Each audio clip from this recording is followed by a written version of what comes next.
ছাদের ওপর যখন প্রথম গাছ করা শুরু করলাম, আমার হাতে খড়ি লঙ্কা গাছ থেকে। আর আমার পুরনো বসানো লঙ্কা গাছের থেকে দেখুন কি পরিমাণ লঙ্কা আমি কালেক্ট করছি। তো আজ আবার এই পুরনো গাছগুলো থেকে নতুন কয়েকটি চারা করেছি, সেই চারাগুলোকে রোপণ করব। আর এমন একটা পদ্ধতিতে গাছগুলোকে লাগাবো যাতে গাছগুলোতে আমাদের কয়েক মাস খাবার না দিলেও চলে, তার সঙ্গে যাতে ছাদের ওপর ওজনটাও অনেক কম পড়ে। শুধু মাটিতে গাছ করলে তার ওজনটা অনেকটাই বেশি হয়ে যায়, আর মাটির সঙ্গে যদি কোকোপিট ব্যবহার করি তাহলে কিন্তু খরচাটা বেড়ে যায়। তো এমন একটা পদ্ধতি আমি অবলম্বন করি যাতে মাটির ওজন এবং আমাদের পকেটের ওজন দুটোই কম পড়ে। পাশাপাশি আপনাদের এও বলে দেব, লঙ্কা গাছে প্রচুর ফলন পাওয়ার আর লঙ্কা গাছের পাতা কোঁকড়ানোর হাত থেকে বাঁচার জন্যে আপনারা কী পদ্ধতি অবলম্বন করবেন। তো ভিডিওটি সম্পূর্ণ দেখার অনুরোধ রইল। তবে ভিডিওটি শুরু করার আগে নমস্কার বন্ধুরা, আমি অন্বেষা আর আমার চ্যানেল বেবি মম ব্লগে আপনাদের সকলকে জানাচ্ছি স্বাগত। চ্যানেলে নতুন হলে চ্যানেলটিকে সাবস্ক্রাইব করে রাখবেন এবং পাশে থাকা বেল বাটনটিকে প্রেস করে রাখবেন যাতে আমার ভিডিওর নোটিফিকেশন সবার আগে আপনাদের ফোনে পৌঁছয়। তো আজকের বসানো লঙ্কা চারাগুলো আমি কিন্তু সম্পূর্ণ মাটি ছাড়া করছি না, এতে সামান্য মাটির ব্যবহার হবে। তো এই জন্যে সবার প্রথম আমাদের মাটিটাকে প্রিপেয়ার করে নিতে হবে। এখানে এই মাটিটা দেখছে, এটা বহুদিন আগে তুলে রেখেছিলাম আর একদম টেলা টেলা মাটি। মাটিটাকে এই জন্য সবার প্রথম আমাদের ভেঙেই গুঁড়ো করে নিতে হবে। গুঁড়ো করে নিয়ে আমি এতে কিছু খাবার মিক্স করব, আর খাবারও সহজলভ্য আমার হাতের কাছে যা যা অ্যাভেলেবেল ছিল আমি সেগুলোই ব্যবহার করছি। আলাদাভাবে কোনো খাবার আমি কিনে নিয়ে আসছি না। তো এতে আমার ঘরে কিছু ডিএপি ছিল, কয়েকটা দানার আমি ডিএপি দিয়ে দিলাম। এর সঙ্গে দিয়ে দিচ্ছি কিছু গোবর সার আর কিছু ভার্মি কম্পোস্ট।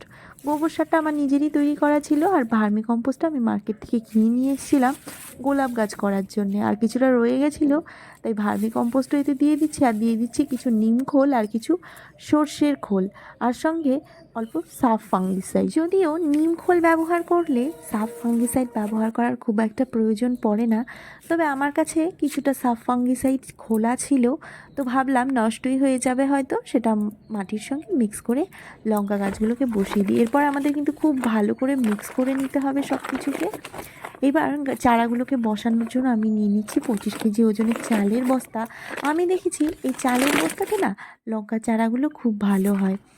তো সবার প্রথম বস্তাটাকে উল্টো করে আমি একটু ফোল্ড করে নিলাম, নিয়ে এতে সবার নিচের স্তরে থাকবে সবজির খোসা। তো এই সবজির খোসাগুলো অনেক দিন আগের, এগুলো কিন্তু রোদে মোটামুটি শুকিয়ে এসছে। তো আর কিছু ভেজা ভেজাও রয়েছে, তবে ডিকম্পোস্ট শুরু হয়ে গেছে, এগুলো কিন্তু কাঁচা খোসা আর নেই। তো এই ডিকম্পোস্ট সবজির খোসাগুলোকে সবার প্রথম বস্তার নিচের স্তরে আমি একটা ভালো রকমভাবে দিয়ে দিচ্ছি, মানে অনেকটা পরিমাণে দিয়ে দিচ্ছি। এই সবজির খোসার থেকে গাছ কিন্তু প্রচুর পরিমাণে খাবার পাবে, যদিও এটা সবার নিচের স্তরে থাকছে। এতে কিন্তু গাছের মালচিংটাও খুব ভালো হবে, এছাড়াও ড্রেনেজ সিস্টেমটাও অনেকটা বেশি ভালো হবে। এর পরের স্তরে আমি এক স্তর দিয়ে দেবো মাটি, ঠিক যেইভাবে আমরা বাড়িতে কিচেন কম্পোস্ট তৈরি করি, এই গাছ লাগানোর পদ্ধতিটাও অনেকটা এই কম্পোস্ট তৈরির মতন। এক স্তর সবজির খোসা, এক স্তর মাটি।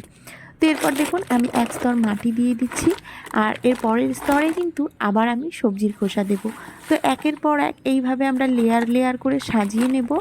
তবে সবার নিচের দিকে কাঁচা সবজির খোসাগুলোকে সরাসরি আমরা ব্যবহার করতে পারলেও একদম টপের মানে যে ওপরের স্তরটা থাকবে সেখানে কিন্তু একদম কাঁচা সবজির খোসা ব্যবহার করলে অনেক সময় ফাঙ্গাল অ্যাটাক হয়ে যায়।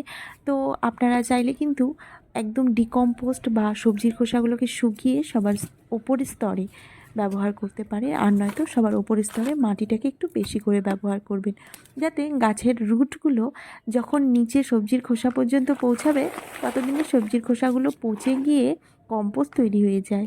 আর এই পদ্ধতিতে গাছ করলে গাছে আলাদাভাবে খাবার প্রোভাইড করার প্রয়োজন পড়ে না, কারণ নিচে অলরেডি কম্পোস্ট কিন্তু তৈরিই হচ্ছে। তো দেখুন পুরো বস্তাটিকে আমি সব কিছু দিয়ে ভর্তি করে রেডি করে নিয়েছি, আর মাঝখানে একটু গর্ত করে নিচ্ছি চারাটাকে বসানোর জন্যে।